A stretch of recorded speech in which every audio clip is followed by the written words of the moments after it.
All right. Well, welcome back to A Day in the Life of the Asset Manager. As I said before, it's myself and Laura today hosting.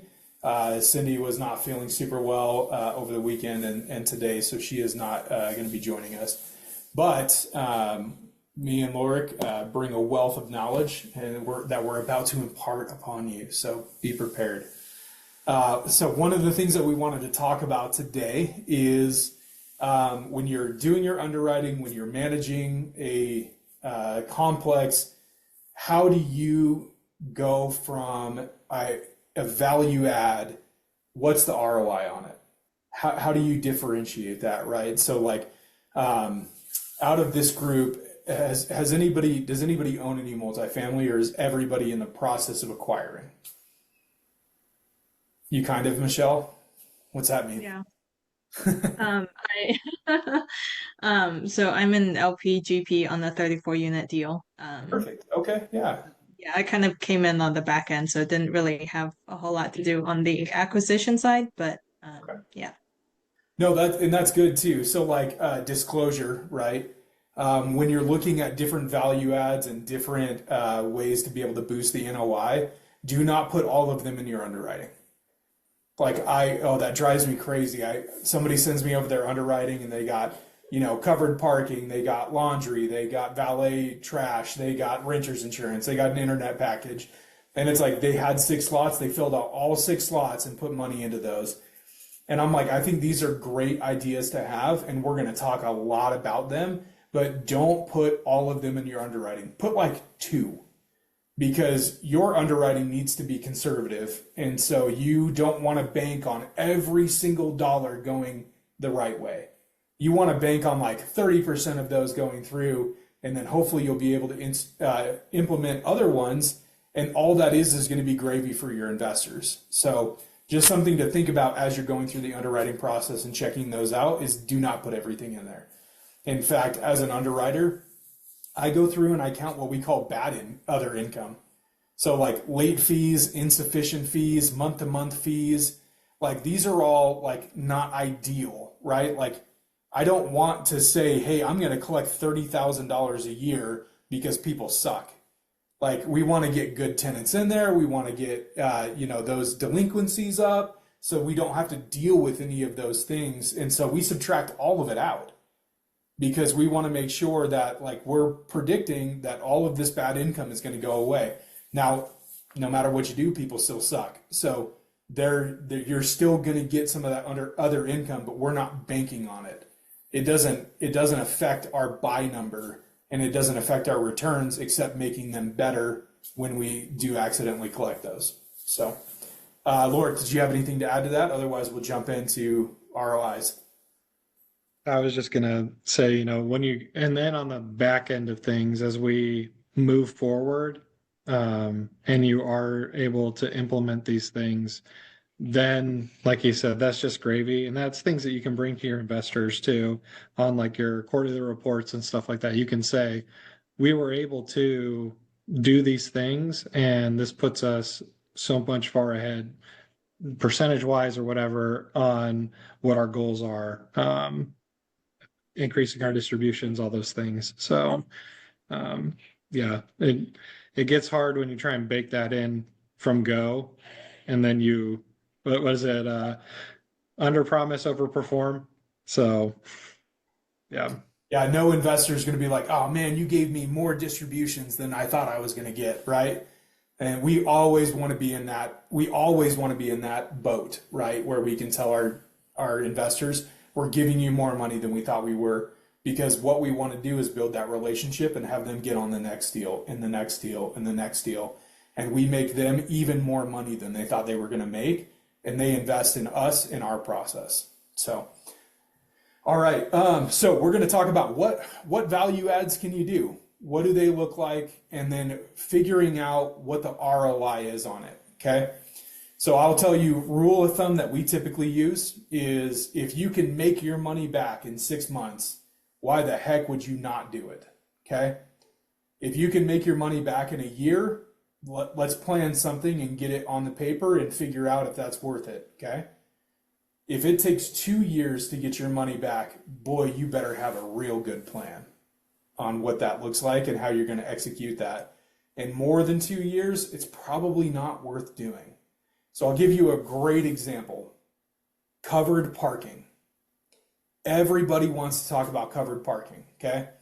And there are a lot of examples where covered parking is a good thing. You live in a super heavy raining area, covered parking might be good. But let's look at the ROI, right? So covered parking, if you want to cover 10 spaces, okay, it will probably cost you somewhere around 100 to 200,000 to build out a 10 space parking structure. And then if you look at that per parking spot, you're like $10,000 to $20,000 per spot. How much are you going to have to charge the tenant to make your money back in, call it even the hold time of 7 years on your property? Right? You're going to have to charge them like $50, $60, $70 a month just to get your money back on that. Now, a return on investment, right? You pump money in, you get money out, is part of it. The other part is bumping your NOI, because the higher your NOI is, that affects how much money you're going to make upon sale, right? Because all of it is an equation based off of cap rate. So if your NOI is higher, you get more money on the sale. So there is that calculation where the back end could support something like that. But for us, that's just a lot of risk. Like I had to raise an extra $100,000 to $200,000 to build this and hope that I can rent out those spots and hope that I continue to build my NOI. And then when we sell, hope that the cap rate supports what we need to get back on that investment. So that's just one example that I see often is covered parking. We're going to talk about a couple of different value adds that the the ROI on it is very quick, and it's a win-win situation for the tenants and the investors. So Lorik, hit us with our first one. So since we're talking parking, let's talk about reserve parking. So we have reserve parking at 4 of our communities right now, and we're working on rolling it out onto others. And it has been great for us.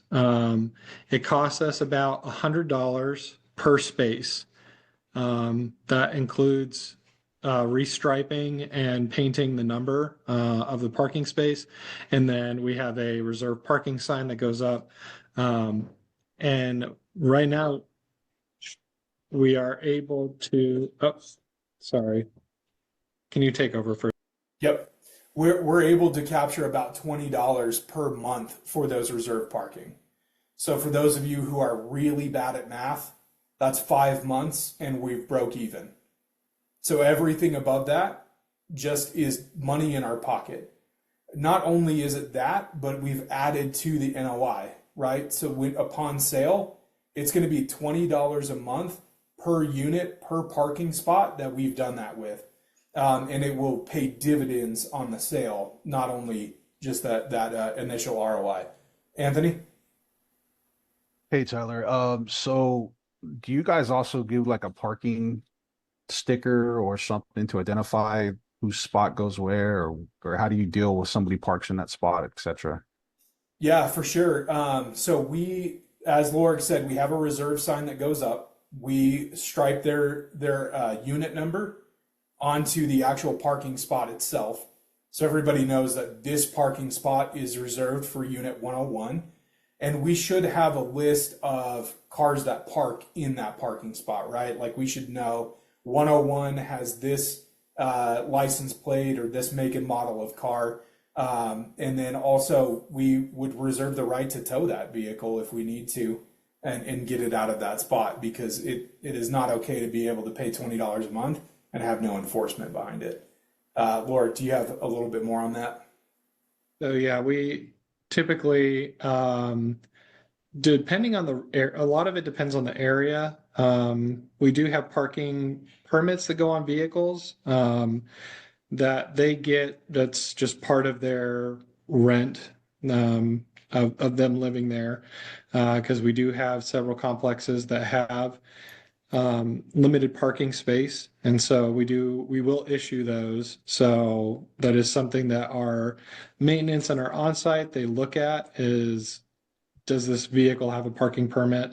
One, and then the other would be the the spot they pay for, they have to report what vehicle or vehicles it is that are going to use that spot.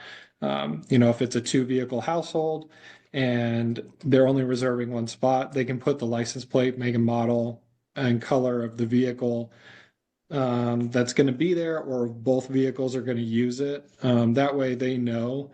And then they just have the list of parking spaces on a clipboard. And if they on-site goes to do unit walks or is walking the grounds, they have that with them. And then obviously if we get a complaint, we can tackle it that way too. So, Yep. Yeah, 100%. So did that answer your question, Anthony? Yeah, thank you. I ran a security company and we dealt with it many a times before. So I just wanted to know if you guys were including a parking placard or whatever with that. Yep. Also, so yeah, so when you're doing your underwriting, that is one thing that you should be looking at is how many available parking spots are there compared to units. Because if there's less than two per unit, that could be something that you might need to issue parking passes and things like that for. And then also keep in mind your area, right? So like Mississippi is a great area that we're invested in. It rains so often in Mississippi. And so people want the closest parking spot to their house so they don't have to get caught in the rain all the time. So it could be something like Arizona is super hot. People don't want to have to walk super far to get to their car, or they can remote start their car out their window instead of walking down a little bit farther. So just keep in mind the area when you're thinking about reserved parking. that was something. Oh, go ahead. I was just going to say that was something that my wife and I, when we had our first apartment, we looked for because we're in Phoenix, was, is there covered parking? Is there reserved parking? Where is it located, the building? And we had two vehicles, and one of them we paid for a covered parking spot that was it was right underneath our window. So we could do remote start and that kind of thing. So yeah. Yep. So let's talk about another one. When we say value add laundry, what comes to mind when you think of value add laundry? Coin machines, Yeah. possibly like washer dryer rentals. Okay. Yeah. So Christy yeah, said in unit. unit, and then also yeah, the washer dryer rentals, and then like a communal space, right? So those are often the different value add plays. So we're going to talk a little bit more about what that actually looks like on a granular level. Yeah. So there's a couple different ways to go about this. Let's talk about in unit first. So not all complexes have hookups in unit, or even all units have hookups in unit. So that can be a point of leverage, that if your whole community doesn't have those in unit hookups, that is, you now have a value add for that particular unit, that is an option that they have. And then what do you do for those? Do you buy units? Do you rent them? Do you not do anything? And if the resident wants to do that, you let them. Like these are all different things that go into when you're working on this. And the one that we have found the most beneficial has been leasing units. So we work with a company. We lease the unit from them. They do the install. So, you don't have to move these units around, and especially if you have second, third, four-story units, you're not having to have your maintenance guys lug these units up and down the stairs and that kind of thing. And then a lot of times they come with a maintenance contract. So they're bringing the units in, they're servicing the units, they're doing the delivery. Like they're taking a lot of that extra work out of your hands. And the trade-off with that is we are now able to include that in their rent. And then we typically have a commission that goes on top of that. So our typical contract is $50 a month is what we charge in unit,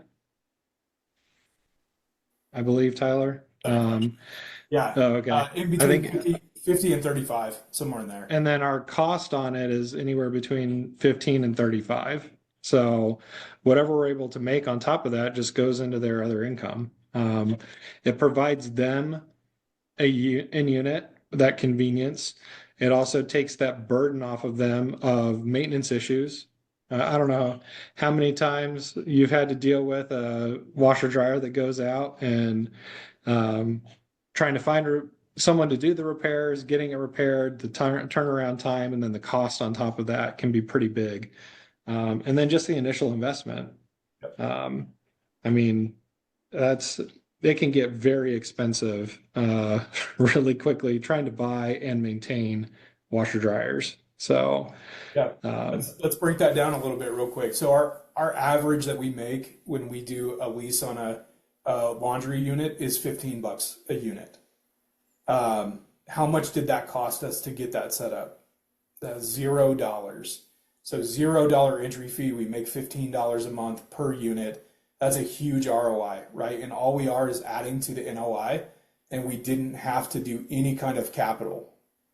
Now, if you look at how much does it cost to buy a washer dryer, okay? You can probably pick up like a super crappy washer dryer for like $600, $800. If you're looking at like a decent unit, it's like $1,600 for like a LG washer and dryer. So when we start talking about, okay, you got to put those in 30 units, you take $800 times 30 units, and then you figure out that you're going to charge, even on the high end, what, $30 to add a washer dryer in there. And it's going to take you quite a while to make your money back on that one before you start to see positive cash flow from that initial investment. And so we definitely lean more towards the leasing portion than the buying and renting. One of the cool things too is everybody said that there's two different types, right? You have the in-unit and then you have the actual communal units. Most of the time, you can reach out to laundry companies and they will give you money to go and fix your laundry room. Did everybody know that? No? Yeah, so they will actually give you a couple grand to go and spruce up your laundry room with the contract that you signed with them to put their machines in. So you can rip out all of those coin machines that nobody uses and nobody wants to use and are super frustrated with, and they'll give you part of your contract that you sign. They'll give you money to spruce up that area and then get new machines in there that take card. So there's definitely value play for that too, right? It didn't cost you any money, no capital out of pocket for that one. You were able to fix a communal area that typically is pretty bad. Like, let's be honest. Most people that walk in, like when you walk into any kind of communal laundry, it's not great. There's like mold places, it's dirty, there's sometimes standing water, and it looks like it's from the 70s most of the time. And so this allows us to come in, bring it up to date, and we're able to take this area and beautify it. And all of that is going to be a huge play when you go to sell, right? Like, hey, look at this communal laundry room. It looks great. It takes cards. Plus, here's my NOI bonus because we have a beautiful laundry room and people are using it. So there's definitely two different ways to go. And there's a underwriting that we recently did where all the, it doesn't make sense to me, but all the top floors have laundry hookups and all the bottom floors don't. Why you would put them on the top floor instead of the bottom, I'm not sure. But it's about 50% of the units have laundry hookups. So it's important for us to be able to go in and have a rental system where people can get it, but also take care of the communal area. So we're going to be doing both of those things on this property. Yeah, definitely. We had a question. What companies do you lease from? That would be. I am going to look that up right now. We'll get that answer. So, yeah. But let's talk real quick. There's so many different value adds. So what value adds do you guys typically use where you get low cash investment but an ROI on that cash investment, or if any? Do you guys have any like go-tos that you typically look at if they're not in place?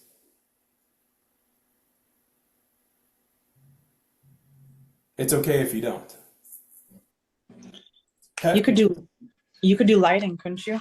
Change out the lights. As Yeah. minimal as that is. Yeah, we always try and upgrade the lighting for sure.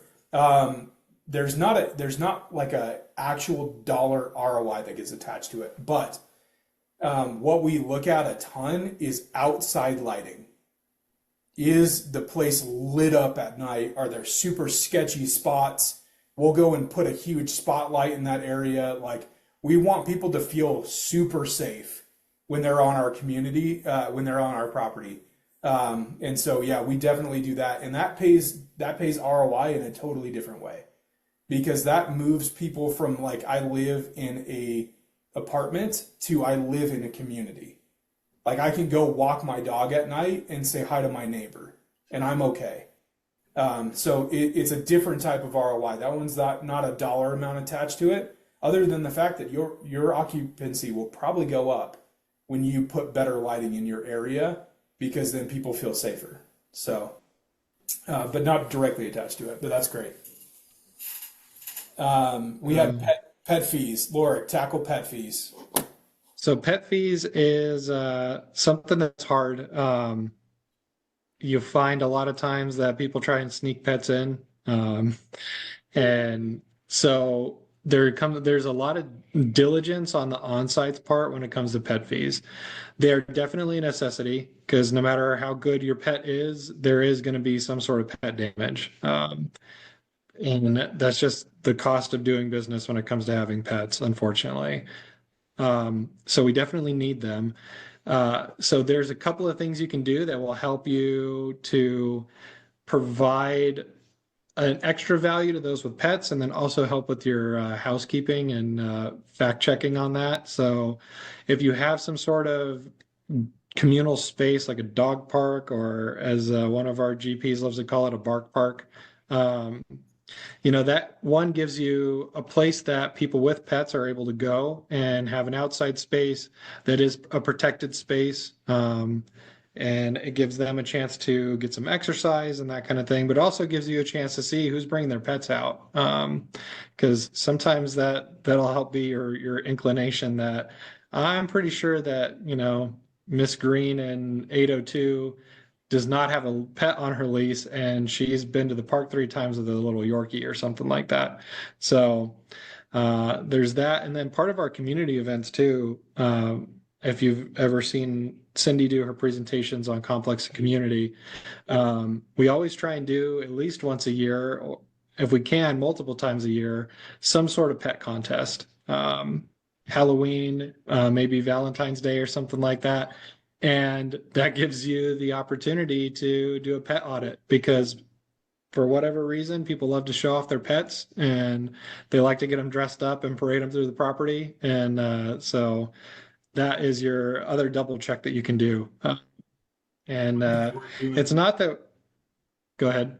I was just going to say, one thing that we're doing it's going to be new is actually when we close down the pool, the day after we close the pool down, we're going to do a pet swim. So you can go take your dog down to the pool, let him swim around a little bit, because the pool is already closed for the season, and then we'll clean it all and wrap it up and drain it all out. Just a fun thing that's like, hey, bring your dog, come swim with your dog. I have a huge English Mastiff who would absolutely be terrified to swim in the pool, but it would be a fun experience to be able to do that. And so that allows us to also, again, provide fun and entertainment, but also do a pet audit. So you can definitely put a price tag on that bark park that you're going to put in, and look at what is the return on the investment, because now you can attract people that have dogs and charge a pet fee. And how many pets does it take to get to the center of a Tootsie Pop? You can actually calculate that one out. Let's see. And Michelle, you asked about ESA pets. So they do have to file paperwork for ESA pets. And so unfortunately, that is where it stops. Due to HIPAA and all that kind of stuff, you can't say, well, do you really need this? Can you show me your paperwork that says that you have, you know, so crippling anxiety and you have to have a dog or something like that? Like we can't ask for that, but we can ask for their ESA registration. They're supposed to provide that. So, and then are you able to charge a pet fee with ESA?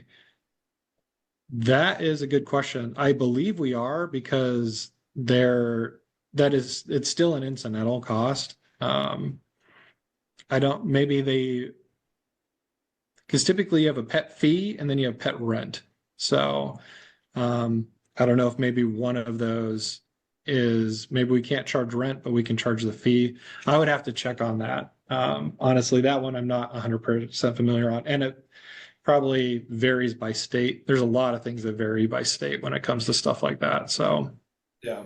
but Yeah, I would say definitely vary by state, so make sure you look up your state. But that's a great question. Yeah. So in the interest of time, I raised my hand on accident. In the interest of time, we only have 3 minutes left. We want to keep to the 30 minutes or less just for you guys. So we're going to rattle off a couple of things. So like trash valet, that's a huge one for like B and A class. Definitely not a C class play. But there's zero cost to you up front for that trash valet, especially if you have like maintenance to it, but you can also get a contract, but then that comes out of the cash flow. So it's very, very low startup.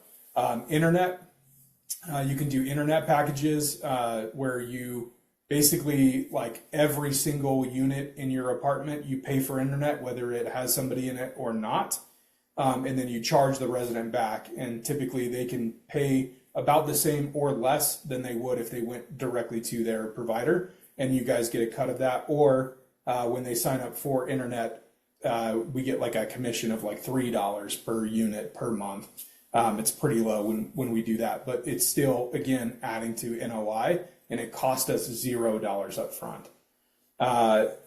You can paint a wall. I know that sounds crazy, but there are places that offer accent walls. And I'll tell you, I'll be the first one to say that my wife is the one that would pay $15 a month to have one wall painted whatever color she wanted, because it's her home. She needs it to feel like a home. And so there's a value play there. It costs you like $50 in paint and maintenance time. And you charge, $15, $20 a month. So within the first 3 months, you've already made your money back. And then again, just adding more to that NOI bottom line. Last but not least is insurance, right? So we make sure that every single person has renter's insurance. It is not optional. If you live in one of our complexes, you have to have that. And that is a protection for them to make sure that their stuff is safe. And it's a protection for us against small claims on our very, very, very large, expensive insurance. And so we make a commission off of that through those insurances.